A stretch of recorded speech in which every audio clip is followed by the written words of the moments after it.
Hello students, how are you all? I hope you all are fine. Today we are going to start our 5th standard SS subject. Okay, 5th standard का हम SS subject start करेंगे. हमारा 8th lesson, the temperate grassland, Paris in North America के बारे में पढ़ेंगे. ठीक है बच्चों, पेरिस इन नॉर्थ अमेरिका के बारे में पढ़ेंगे. पहले तो हम इसके बारे में लोकेशन देखेंगे कहाँ है, फिर उसका फिज़िकल फीचर्स एंड उसके क्लाइमेट कंडीशंस के बारे में देखेंगे कि उसका क्लाइमेट कंडीशन कैसा है, फिर उसमें किस टाइप की वेजिटेबल्स पाई जाती है, फिर उसका वाइल्ड लाइफ कैसी है, फिर उसकी इकोनॉमिक एक्टिविटीज़ देखेंगे, फिर पीपल के लाइफ कैसे हैं, किस तरह से लोग रहते हैं, किस तरह से पीपल पैसे अर्न करते हैं. आज इस चैप्टर में आज वो देखेंगे नॉर्थ अमेरिका के. ठीक है, कौन सा पेरिस इन नॉर्थ अमेरिका के में हम आज ये सब चीज़ें पढ़ेंगे.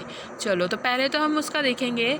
The temperature zone lie between, वहाँ का टेम्परेचर जोन कैसा है बच्चों, 23 डिग्री से देखो 23 half degree and 66 half degree है. ठीक है, परसेंटेज कितना है बच्चों, 23 डिग्री हाफ और 66 हाफ परसेंटेज है. Latitude in both the hemisphere, दोनों लैटिट्यूड में हेमिस्फीयर के. ठीक है, in this area the summers are hot, ये एरिया में क्या होता है, समर हॉट होता है, विंटर कोल्ड होता है. द रेनफॉल इज़ लिमिटेड, यहाँ पे क्या होता है, बारिश बहुत कम होती है. क्या होता है बच्चों, बारिश बहुत कम होती है.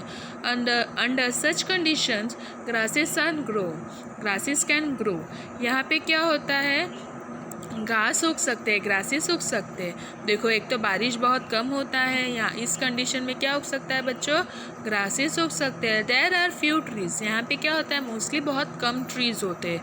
Most of the grass land are in the temperature region, यहाँ पे क्या होता है, ज़मीन पे घास ज़्यादा उगते हैं. They are known as by different name in different continents, अलग अलग नाम से जाना जाता है. Such as down in Australia, veld in Africa, steppe in Europe, pampas in South America, prairies in North America. ठीक है, अलग अलग नामों से इन्हें जाना जाता है. We will study about the life of the people in prairies in North America, हम उनकी लाइफ के बारे में पढ़ेंगे. ठीक है बच्चों, वेरी गुड. तो हम अभी बच्चों पेरिस इन नॉर्थ अमेरिका के लाइफ के बारे में पढ़ेंगे कि वहाँ के लाइफ कैसी, पीपल्स कैसी लाइफ जीते हैं. उसके पहले हम लोकेशंस देखेंगे. ठीक है, location and extents.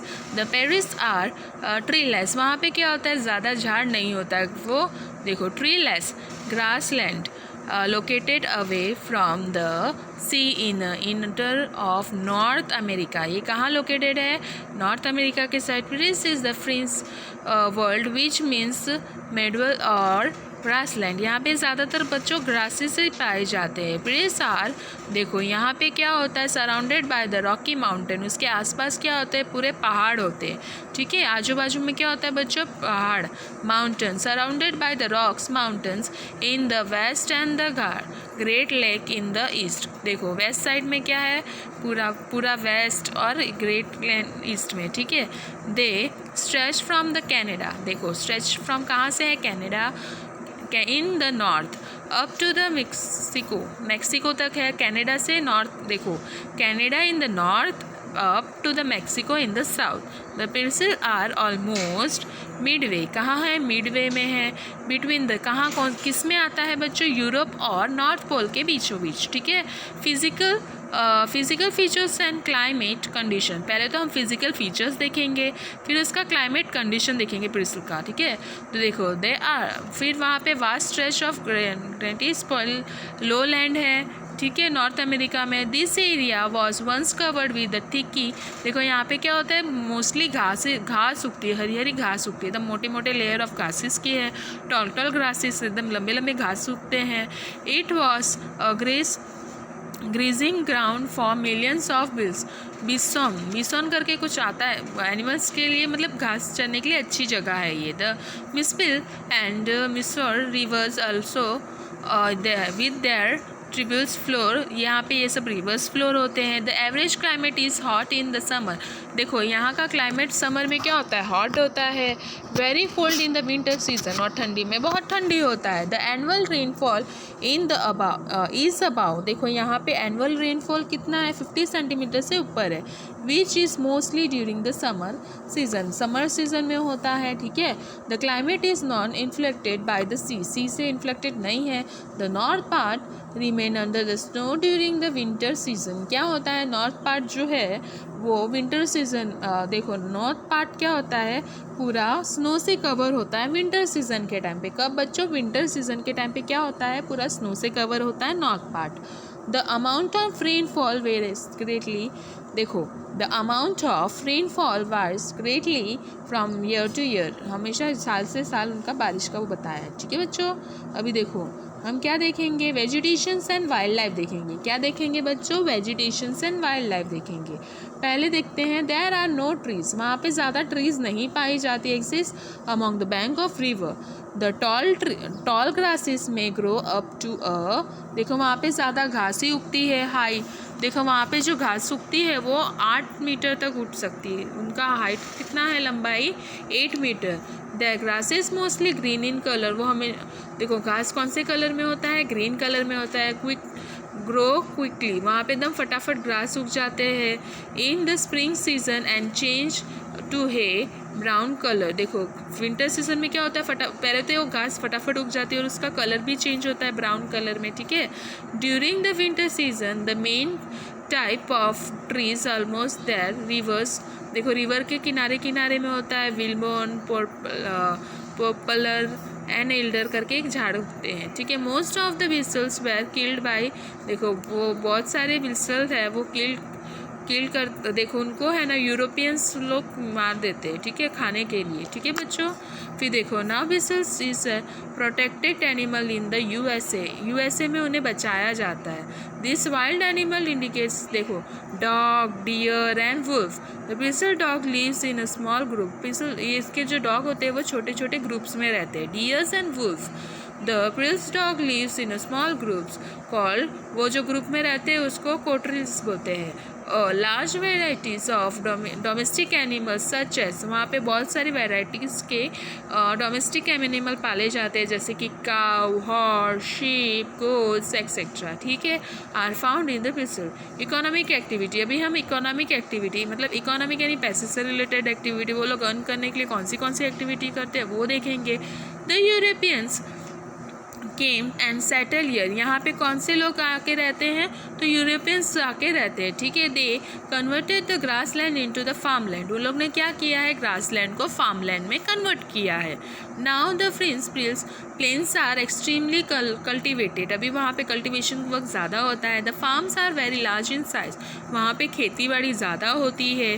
The main crops, वहाँ पे किस तरह के क्रॉप ज़्यादा उगते हैं बच्चों, तो देखो grow in this region are corn, maize, मक्का उगता है यहाँ पे, वीट उगता है, ओट्स, फिर ओबली, फिर रे, सोयाबीन, कॉटन, ये सब क्रॉप्स यहाँ पे ज़्यादा उगी जाती है। देखिए जैसे कि मक्का है, कॉर्न है, मेज़, वीट, ओट्स, बेर्ली, रे, सोयाबीन, कॉटन, ये सब उगे जाते हैं क्रॉप। अभी देखो corn is produce in the eastern part में क्या उगता है, कॉर्न, मक्का, ठीक है बच्चों। वीट, देखो कॉर्न कहाँ उगता है, वो बोलते हैं ना मक्का, आप खाते भुट्टा भी बोल सकते हो उसे। इट इज़ कहाँ पर प्रोड्यूस होता है, वेस्टर्न पार्ट में। और देखो कॉटन कहाँ प्रोड्यूस होता है, साउथर्न पार्ट में। The farmer produce injured wheat, इतना वीट प्रोड्यूस करते हैं not only for the country need, वो खाली अपने कंट्री के लिए नहीं बट दूसरों को भी बेच सके, ऐसा एक्सपोर्ट कर सके, वैसे इतना उगाते हैं, ठीक है, क्या, वीट, ठीक है। Only for the country, not only for the country but also exploit, मतलब अपनी ही कंट्री के लिए नहीं बाकी सबके लिए भी उगाते हैं ताकि वो एक्सप्लॉयट कर सके, बेच सके दूसरे जगह पे, ठीक है। दोस्त the parcel region is called the wheat, तो इसलिए वहाँ पे क्या, वीट बास्केट के नाम से भी वो वर्ल्ड को जाना जाता है। अभी देखो हम क्या देखेंगे, लाइफ ऑफ द पीपल, वहाँ के लोग किस तरह से रहते हैं वो देखेंगे।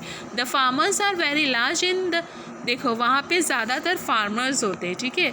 The farmers are very large in area and the farmers almost with their farms lives, देखो the farmers are very large in area, वहाँ वो एरिया में क्या होते हैं, फार्मर्स ज़्यादा होते हैं। The farmers almost with their families live on the farms, वो लोग क्या अपने फार्मर्स अपने परिवार वालों के साथ फार्म में ही रहते हैं।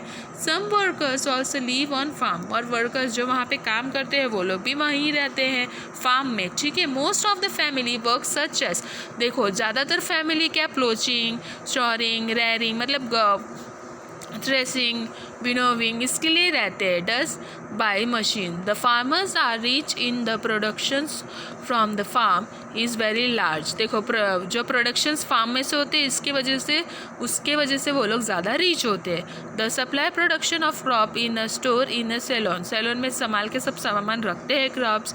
The western part of the pills is highly and less fertile, western part है वहाँ पे हिली होता है, हिली पहाड़ी टाइप का एरिया होता है, हाँ बच्चों हिली एरिया होता है और लेस फर्टाइल होता है, मतलब वहाँ पे फर्टिलिटी कम होती है, ठीक है। पर वो हिली एरिया पहाड़ी एरिया में क्या फर्टिलिटी थोड़ी कम है। देखो वहाँ पे द कैटल्स आर रेयर, वहाँ पे क्या चराने जाते हैं, बकरी गाय भैंस चराने जाते हैं। ओपन ग्रासलैंड, वो पूरा घास वाला ज़मीन है तो वहाँ पे हम कैटल्स को चरा सकते हैं। कैटल्स आर रेयर, भेड़ बकरी चलाते हैं ना वैसा। The cattles are rear mostly for meal, तो वहाँ पे कैटल्स को क्यों लेके जाते हैं, वो लोग का खाना होता है ना घास। तो the large cattles graze area are called ranches कहा जाता है, जहाँ पे ज़्यादा एनिमल्स चरने जाते हैं, ठीक है।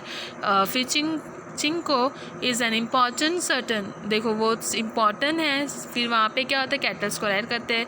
फिर देखो वहाँ पे क्या होता है, dairy farming is more popular near cities, और सिटीज़ के आसपास क्या है बच्चों, डेयरी फार्मिंग वो ज़्यादा पॉपुलर है। The milking of the cow is done by machine, वहाँ पे देखो दूध किस तरह मशीन की हेल्प से निकाला जाता है बच्चों, किससे, मशीन की हेल्प के थ्रू क्या निकाला जाता है बच्चों, वहाँ पे दूध का, ठीक है। काउज, देखो the milking of the cow is done by the machine की हेल्प से किया जाता है, ठीक है। ब्रसेल्स आर स्प्रेली पॉपुलेटेड रीजन, वो पॉपुलेटेड रीजन है। फिर देखो पॉल्यूटेड रीजन है। फिर दोस्त most of the work is done by the machine, क्योंकि क्यों पॉल्यूटेड है बच्चों, वहाँ पे पॉल्यूशन ज़्यादा है, क्यों बच्चों, क्योंकि मोस्टली काम है ना मशीन से किया जाता है, तो मशीन्स का केमिकल वो सब निकलता होगा ना धुआं हुआ, इसलिए वो क्या है ज़्यादा पॉल्यूटेड रीजन है, ठीक है। The prairies region is also rich in minerals such है, वहाँ पे ज़्यादा मिनरल्स भी पाए जाते हैं बच्चों, जैसे कि कोल है, पेट्रोलियम है, ये ज़्यादा मात्रा में वहाँ पे पाई जाती है। The main industry in this regions are flour mills, यहाँ पे मोस्ट मेन इंडस्ट्री क्या है, फ्लोर मिल है। मीट पैकिंग ज़्यादा है, मतलब मीट वाला सामान ज़्यादा मिलता है। ऑयल रिफरिंग है और कर्स्टिंग है और बहुत सारी चीज़ें हैं। The modern science and technology help, देखो वहाँ पे मॉडर्न साइंस और टेक्नोलॉजी पीपल को बहुत हेल्प करती है वैसे में। इम्प्रूविंग देयर लाइफस्टाइल, उनकी लाइफस्टाइल को अच्छा बनाने के लिए, लिविंग स्टैंडर्ड को अच्छा बनाने के लिए वहाँ पे मशीन्स और वो टेक्नोलॉजी ज़्यादा यूज़ की जाती है, उनको हेल्प करती हैं, ठीक है। All the economics and social activity are largely inflected by the chemical conditions, तो वहाँ पे क्या है ज़्यादातर केमिकल मशीन का टेक्नोलॉजी का ज़्यादा यूज़ होता है, मशीन्स का ज़्यादा यूज़ होता है, तो वहाँ का एटमॉस्फेयर क्या मोस्टली केमिकल से इन्फ्लेटेड होता है, तो वहाँ का क्लाइमेट पॉल्यूटेड ज़्यादा होता है, ठीक है बच्चों। तो आज हमने क्या देखा, तो हमने वहाँ के पीपल्स के बारे में देखा, वो लोग किस तरह से रहते हैं, मोस्टली वो लोग क्या फार्मिंग एक्टिविटी के थ्रू अपना अर्निंग करते हैं, है ना, और उनका लाइफस्टाइल देखा था। फिर वहाँ पे कौन से एनिमल्स पाए जाते हैं वो देखा था, है ना बच्चों। होप आपको ये लेसन समझ में आया होगा। Thank you for watching and listening the video.